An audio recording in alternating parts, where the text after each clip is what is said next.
तर भावानो, आता आपली गाडी भरली मुंबईसाठी. आपण निघालेलो आहे आता मुंबईला. थांबून चालत नाही हो, जायला. मग काय आलो फलटण ते पास करून. म्हणलं चहा प्यायला थांबावं, इथं चहा क्वालिटीचा मिळतो एक नंबर. मग काय चहा ती पिऊन घेतला. तिथून थांबलो तळेगाव टोल नाक्यावर. तिथून म्हणलं थोडं खायला घ्यावं.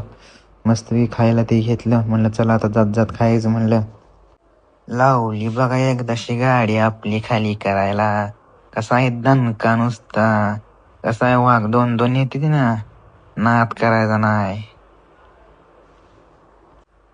चला म्हणलं, गडी तर एकदम खतरनाक आहे. तर गाडी काय लगेच खाली होणार आता. मग काय विषयच नाही बघा. झाली खाली बिली गाडी लगे आपलं. निघालो गाडी भरायला, कारण रात्रीच माल फिक्स केला होता आपण. त्यामुळं आपण चाललोय आता भरायला पनवेलला. पंढरपूरचा माल आहे. लागलं बघा कळंबोली सर्कलला ट्रॉफिक. इथं कधी पण या, हीच बोंब आहे बघा, असलीच आहे. दिवसा या रातचं या, कधी हिथनं मोकळ्या अंगाने बाहेर निघलोय असं कधी झालंच नाही.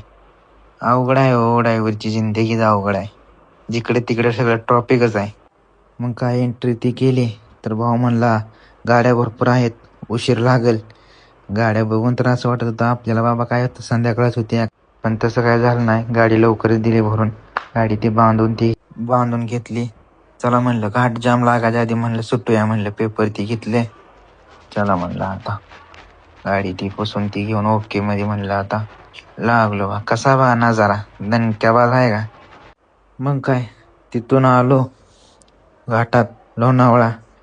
झाला जाम, अवघड झाले बाबा म्हणलं. आज तर काय 7लाच जाम झाला बिचारा. मग काय, ह्या आपल्या भावाचं काहीतरी काम होतं पंढरपूरला, माल आणायचा होता कशाला. चल बाबा म्हणलं, काय मी चाललोय आज. मग कसा आहे मग भावानो नजारा सकाळ सकाळचा, एक नंबर. वातावरण कसं नुसतं फ्रेश फ्रेश झाले बाबर सगळं. मग काय तिथून आलो पार्टी या दारात. लावली एकदाशी गाडी. ह्या मामांचं काय चाललंय छापडे घेऊन काय माहिती. मग काय मी तर म्हणलं चल चहा पाणी करून येऊ. चहा पितला. बाबांना म्हणलं तुम्हाला घ्यायचाच, बाबा नको म्हणलं. राहू द्या म्हणलं, मीच पितो मग, तुम्हाला नको तर. मग काय चहा ती घेतला. तर मित्राला म्हणलं चल बाबा म्हणलं, पोटाचा आधी काहीतरी बघून येऊ, भुका लागली तर सकाळ सकाळ. मग काय दोघं जण गेलो नाश्ता करायला. नाश्त्याला मी घेतली पुरी भाजी, त्याने पण घेतली पुरी भाजी. मग काय दणका झाली गाडी खाली. निघालो आपण घराकडे. भाऊ म्हणला मला ते चालवायला, मी बघतो चालवून कसं वाटतंय कसं नाही. तर भावानो, ब्लॉग आवडला तर नक्कीच शेअर करा, लाईक करा, कमेंट करा.